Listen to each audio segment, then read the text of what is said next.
The gruesome murder of Travis Alexander, stabbed nearly 30 times by his girlfriend. Hi, I'm Sherry, and today I will unleash one of the most fearful and tearing story you have ever heard. So stay with me and watch till end. Leave your thoughts on this story in the comment section and subscribe for more exciting stories. Caution. Some images of the crime scene taken from the source are mature and disturbing.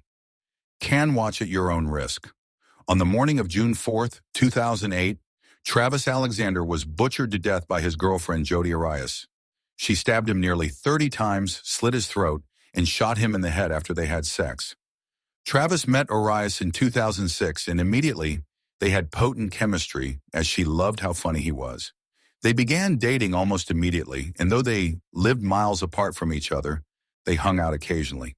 But despite being warned by his friends that he'll be found chopped up in her freezer, Travis dismissed their concerns.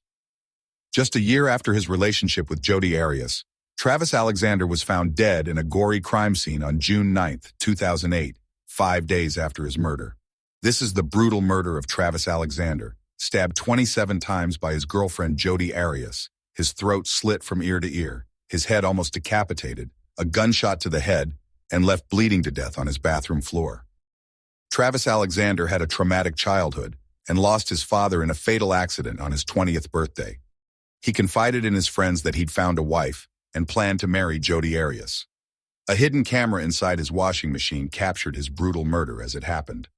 Travis Alexander, 30, was born into a poverty-stricken home on July 28, 1977, in California.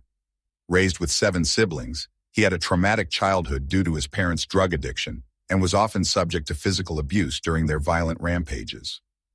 At 11, Travis relocated to live with his grandmother and was later joined by his 7 siblings after their father's death.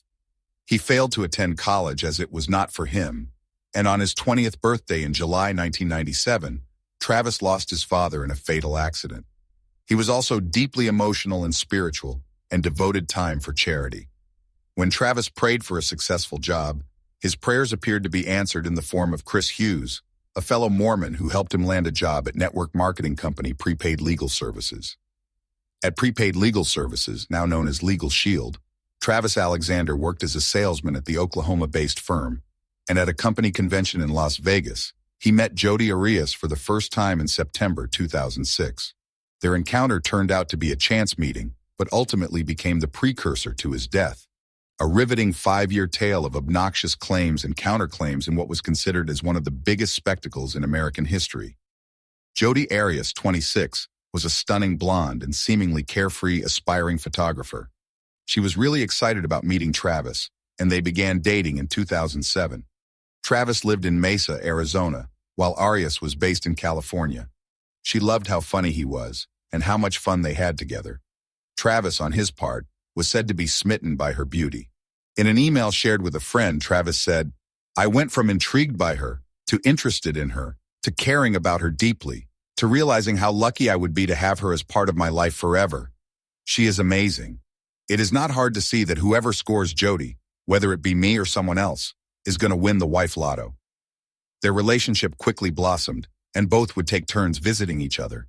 But they split up 5 months later as Travis reportedly felt guilty over his sexual relationship due to his beliefs as a Mormon. She loved art, success, and believed that teaching her kids the joys of success would be rewarding. There is no denial that Jodi Arias was stunning and her beauty breathtaking, but her incessant hovering, stalking, and frighteningly cold obsessions over Travis were considered by his friends as disturbing. Friends familiar with the matter described Travis's relationship with Arias as very toxic, and in May 2008, 1 month before his murder, Travis called Arias a sociopath, and then he told his friends, "Don't be surprised if you find me dead one day." In June 2008, Travis Alexander asked Arias to join him on a work trip to Cancun, Mexico. But shortly before the scheduled trip, he changed his mind and decided to take a female friend from work in her place. A month earlier, on May 28th, a .25 caliber automatic Colt pistol, amongst other items, had been reported stolen in a burglary at the home of Arias's grandparents. In Utah, she visited her former boyfriend Ryan Burns at his apartment.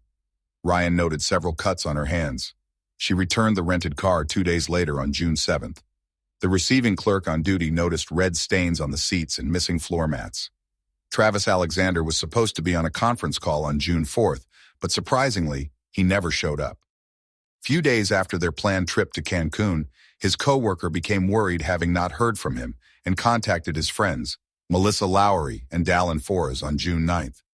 The two friends went over to Travis's locked apartment and, on entering, discovered thick pools of blood everywhere. From the hallway down to the bedroom, they followed the blood trail only to find Travis's crumpled and lifeless corpse lying on his bathroom floor. They immediately dialed 911.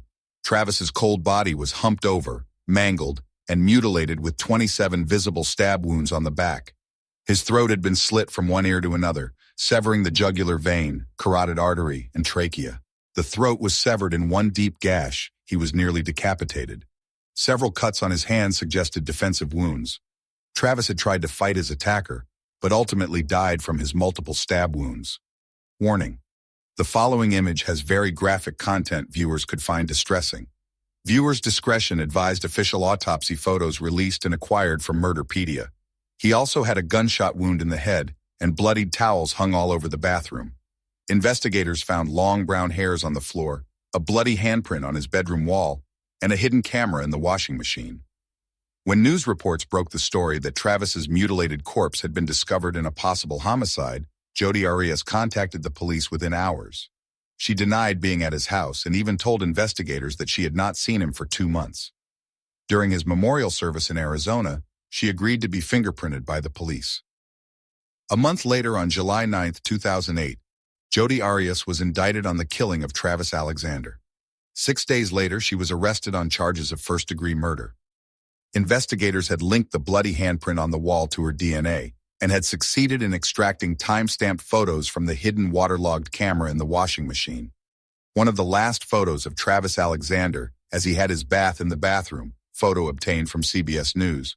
One image from the waterlogged camera appeared to show Travis in the shower at 5:29 p.m. Several shots showed photos of Travis bleeding heavily from his severed throat. Another showed Arias actually dragging his body across the ground. Arias denied all allegations, saying she drove to Utah on the day of his murder to meet a new guy she was dating. She later claimed on air that Travis was killed by 2 intruders, while she took photos with him in the bathroom. Prosecutors filed a motion asking for the death penalty, and Arias subsequently changed her story, arguing she had acted in self-defense. Her legal counsel submitted letters allegedly written by Travis Alexander to prove that she was not a killer, but rather a victim of Travis's sexual and physical abuse. A bloody sink in Travis's bathroom from the crime scene, photo by CBS News. The gruesome murder of Travis Alexander, stabbed nearly 30 times by his girlfriend, Part 3. Her defense attorney, Jennifer Wilmot, said that Arias was Travis's dirty little secret, and despite his best efforts to portray himself as a good man and Mormon, he was a sexual predator and deviant who preyed on her client's sexual feelings and pushed her to have a sexual relationship with him. Arias with her defense attorney Jennifer Wilmot in court, photo by Reuters. During cross-examination, Arias was questioned by prosecutors on how a .25 caliber automatic Colt pistol, the same gun stolen from her grandparents' apartment, had somehow ended up at Travis's murder scene. He had been shot in the head with the pistol, despite dying already from his stab wounds. "I don't have a gun," Arias replied.